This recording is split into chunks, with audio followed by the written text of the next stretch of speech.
Hi, everyone. Judge Andrew Napolitano here for Judging Freedom. Today is Tuesday, July 29th, 2025. Our dear friend, Colonel Karen Kwiatkowski, joins us. Colonel Karen, as you know, I've been traveling. I missed the show. I missed our audience. I missed you. And everybody is now back together. Again, thank you very much for your time today. Colonel, yesterday, before we get to genocide and Netanyahu, and what I will argue is a growing consensus and recognition of the horrors of the Israeli regime. But before we get there, your thoughts on Trump's statements yesterday, where sitting next to British Prime Minister Sir Keir Starmer, he threatened President Putin, end this war in 10 to 12 days or else. Now, what does this tell you about his knowledge of the history, the culture, diplomacy, and Putin's brain?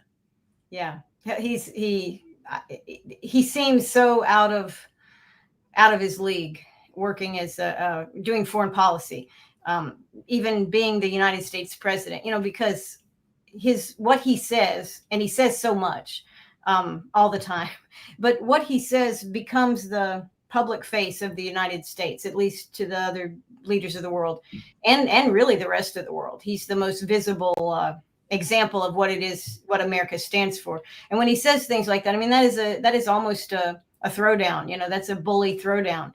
I'm gonna meet you in the back. Here's when we're gonna duke it out. And it's like, we live in a nuclear world, with a ton of people who have very little control over the few people who control the nuclear weapons. And so that's not something you want to joke about, and it's not something you want to threaten unless you're serious. And I don't think we really know when Donald Trump is being serious and when he's not.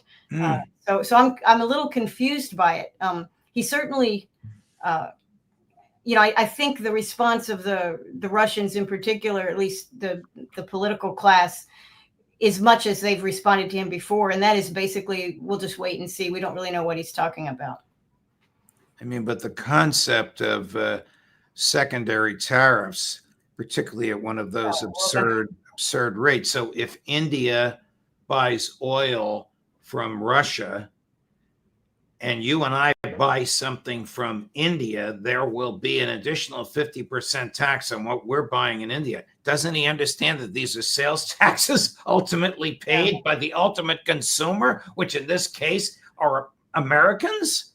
Yeah, he doesn't really understand how that all works. And, he's cheering his tariff policy because he's saying all these naysayers and all these free market economy, free trade people are wrong. The tariffs are not doing anything except enriching the U.S. government, because he sees the numbers in the past couple of months. And, we see that our tariff income, government taking of, this tariff policy is putting money into the federal coffers.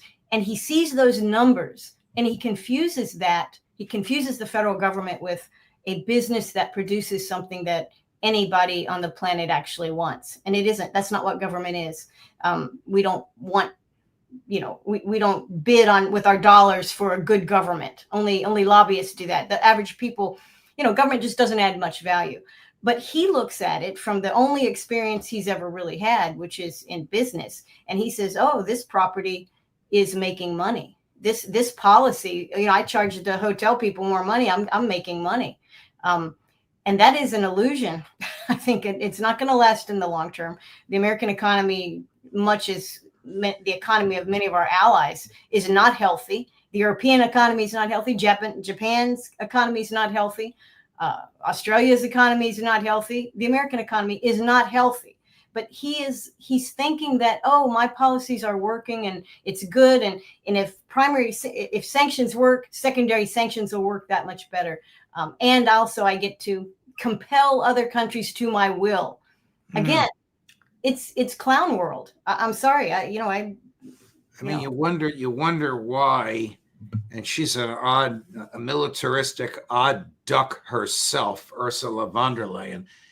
But you want, and honestly, I didn't even realize that she has the ability to negotiate for the entire EU. The French and the Germans are furious. Oh, they I mean, should. you want to buy a $100,000 Mercedes, it's going to cost you $115,000. I don't know why she caved and why she went along with that. And Trump is touting it as a victory. A victory for what? American taxpayers are going to be paying more money to the federal government. That is hardly a victory. That's right. And we'll have less for what we pay for. The government may make more money, but as a consumer, as the American consumer, is going to have fewer goods and fewer dollars. Okay. This is not good for the economy. This does not promote growth. This does not somehow ensure that an American BMW will somehow arrive to the marketplace overnight and that will be cheaper. No, that is, again, you have government people talking to other government people, and they're not grounded in the real world. Ursula is a prime example of someone never faced an election in her life, and yet she speaks for all of Europe. She's not. This is not her area of expertise. The only thing these people know is government, and Trump is proving himself to not be taking in the kind of information that he needs to take in, not just on foreign policy, which we've talked about before, that he doesn't really seem well informed in terms of the rest of the world and how those things work, but he's not well informed economically either.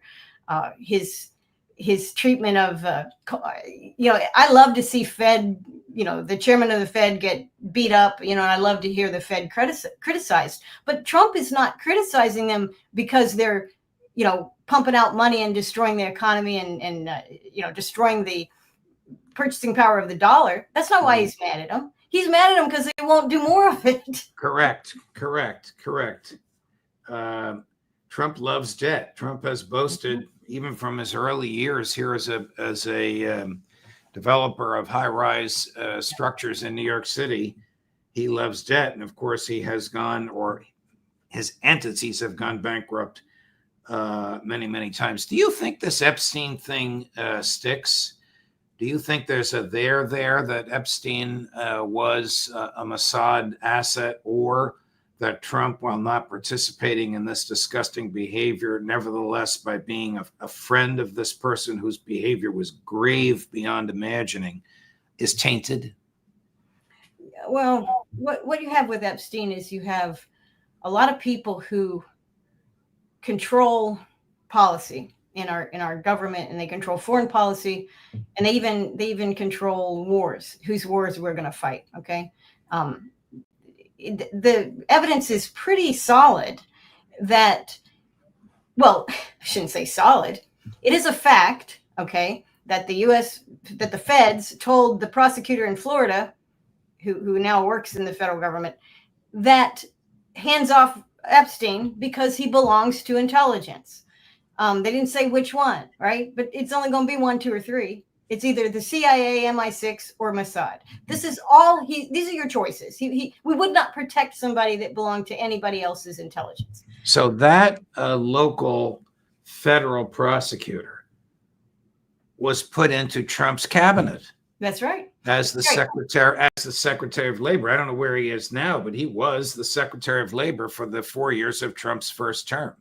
Yeah, that's right. So there's no question that intelligence is interested in and has some debt to pay back to, or has some benefit they are gaining from a free Epstein. Okay, there was no doubt that happened before. In fact, this is why his girlfriend Ghislaine will be getting maybe not a pardon, but a new trial, and possibly even a mistrial or set free, because she is claiming that same immunity that lay hands off of Epstein applied to her as well. So that's the only reason that we're even hearing about it. Because all right, so what you're talking about is a deal negotiated by this then U.S. attorney Alex Acosta and Epstein's very well-known lawyer, former Harvard professor Alan Dershowitz, which granted Epstein a free pass on everything except that for which he pleaded guilty. And there is language in there which could be interpreted to cover Epstein's colleagues as well. Yeah, and She being one of the colleagues, she raised this at the trial level. The trial court said, forget about it. We're going to prosecute you. She was convicted, as we know. She raised this at the appellate court, and they said, no way, we don't read it that way. She's now asking the Supreme Court to take the case and to read this document and come up with her interpretation of it. It is an odd document. I have seen it, and there is ambiguous language in there which protects even Epstein's lawyers, one of whom was Professor Dershowitz. Yeah. So this request of hers is independent of the interrogation she went through for 2 days with Deputy Attorney General Todd Blanche. But look at it this way. You're in jail for 20 years. You're in your early or mid 60s. I don't know how old she is. I'm sort of guessing on this. The president sends the number 2 person in the Justice Department, who was the president's personal lawyer before the president got elected, and wants to talk to you. Aren't you going to cut a deal? I'll tell you what you want to say. Just get me the hell out of here. Who wouldn't do that? That's right. That's right. Because if the Epstein affair and the collusion, the pedophilia, the influence peddling, the bribery, all that, the Mossad operation on American soil that was consented to by the CIA, if all of this is true, honestly, it breaks the government. It breaks the American government. Now, I don't like the American government. I don't like what it does. I don't trust it.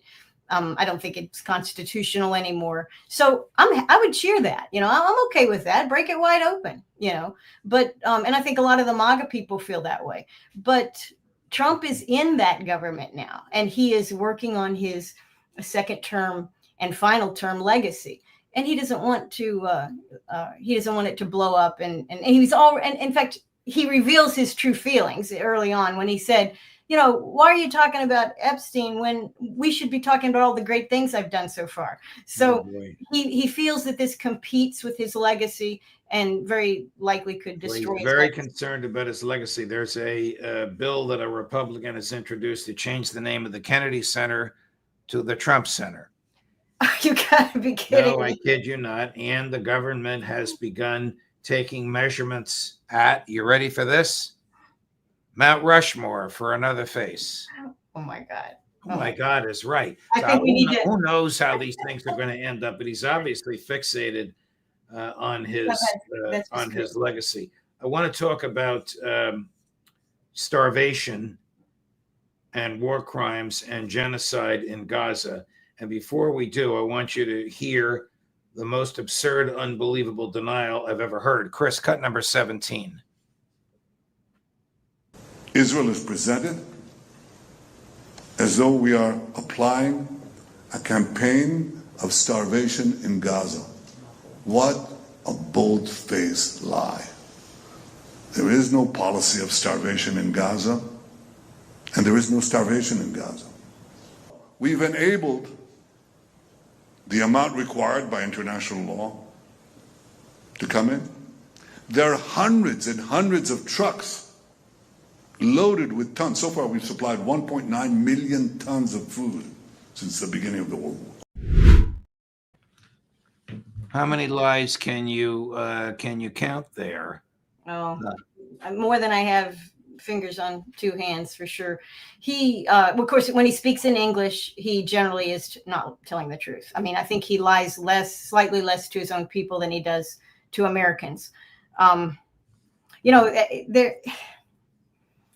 Okay, you can't debate the genocide that Israel is doing. It is not debatable because there's way too much overwhelming evidence that that's exactly what they're doing, and it comes out of their own mouths. It's not just evidence that from the remaining non-shot by the IDF journalists who have produced, the evidence. It's not just that. It's their own members of the Knesset who cheer this and have tweaks that they'd like to see applied to the starvation and to the destruction of Gaza, and great ideas that they have to eliminate all the men, women, and children that live in Gaza. Well, in the West Bank as well, but certainly their language and their messaging to each other publicly, not just privately, publicly, belies what Netanyahu is saying to us in English in that clip.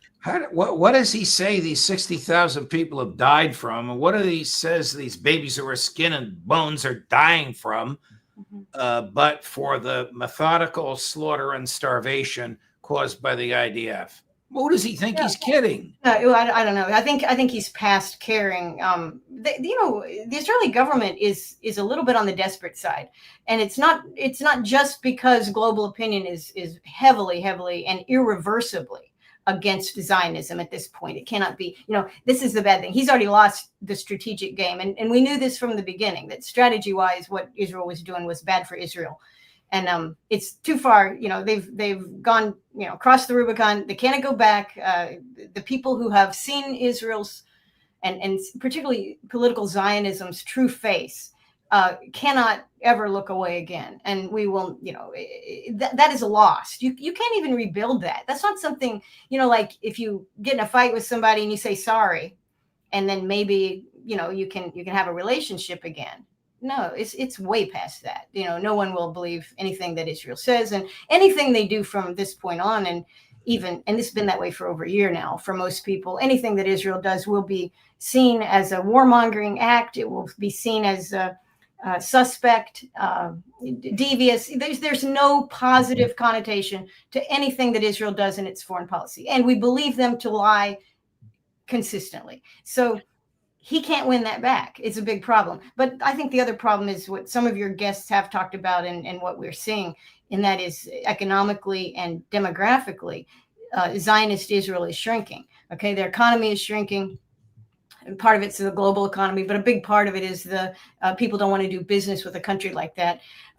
Israelis, and particularly a lot of American Israelis who live there, and other Israelis with two passports are planning to go back to where they came from, because they don't feel safe in Israel. Well, isn't that funny how they don't feel safe in Israel? I thought this whole thing was about to make Israel safe, and all they've done is made Israelis less safe. So do you sense, we talked about this at the outset, Colonel Karen, do you sense a growing consensus of the recognition of the genocide in Gaza?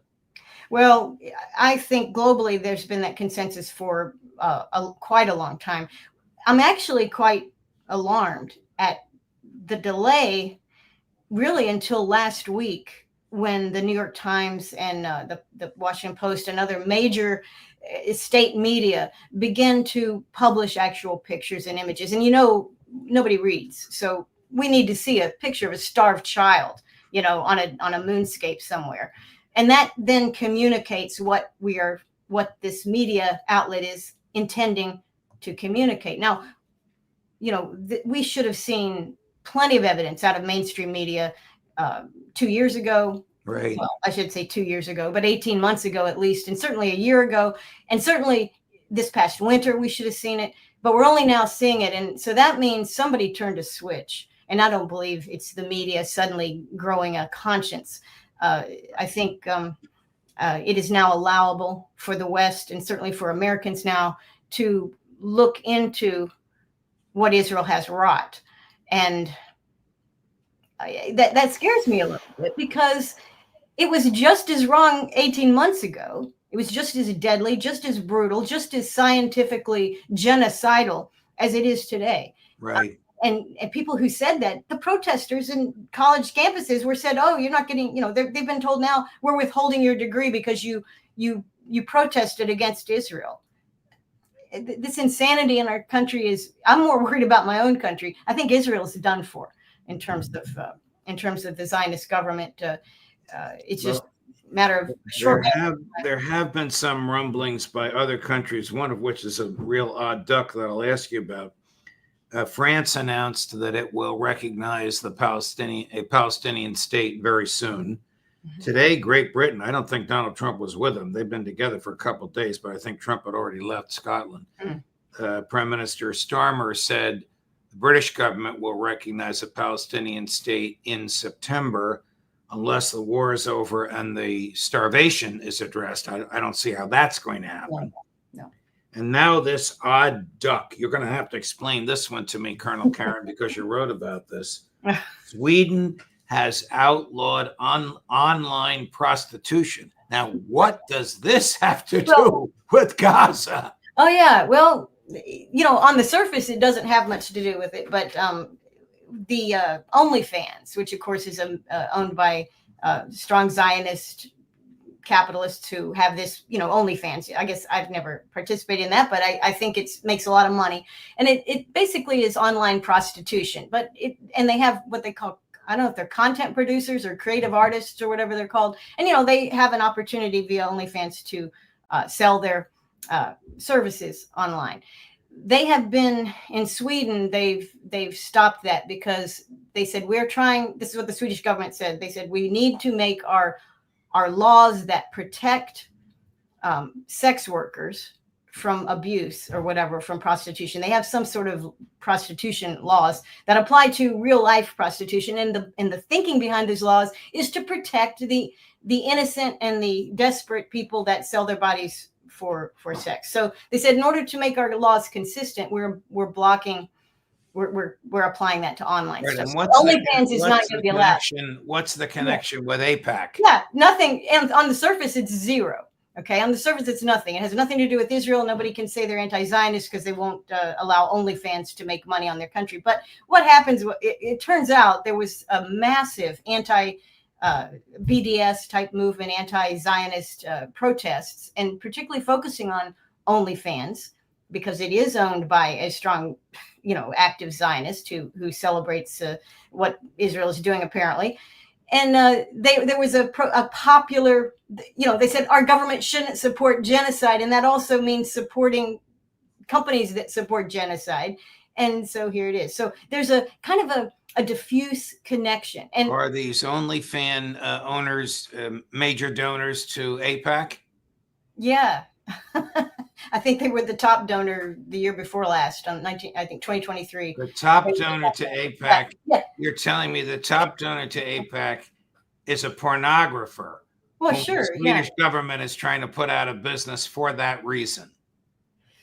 I don't know if the Swedish government is putting them out of business for that. I think from the Swedish government's perspective, they want to appease their people who have made a big deal about this, and they want to express their dissatisfaction without being called names by the Zionists. So this is what they're doing, and I think it speaks to a lot of things that we see. We can't speak the truth honestly. We're afraid we're going to have our content removed or being called names and that kind of thing. And so we have to learn how to try to grasp some sort of morality in any way that we can. And I think even governments do that. And this is exactly what I see with the French proposed recognition of the state of Palestine and Britain's recognition.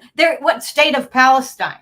You're going to wait until Israel has totally destroyed all the Palestinians, and then you're going to recognize the Palestinian state? That is insane. So these are gestures. They are gestures of, they're very mild gestures of, we're not happy with you.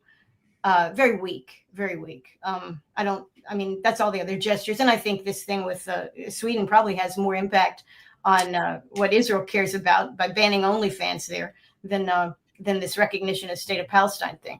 It makes no sense to do it now. I know why they're doing it. I understand they want to be seen as caring about these people that they have ignored for 18 months that we're finally now being able to see, starving babies, and somehow starving babies then, we can't have that. Well, we should have said that 18 months ago instead of sending our arms and weapons to Israel, which we are still doing to this day. Karen, Colonel Kwiatkowski, thank you very much, my dear friend. You never know what we're going to discuss in this show.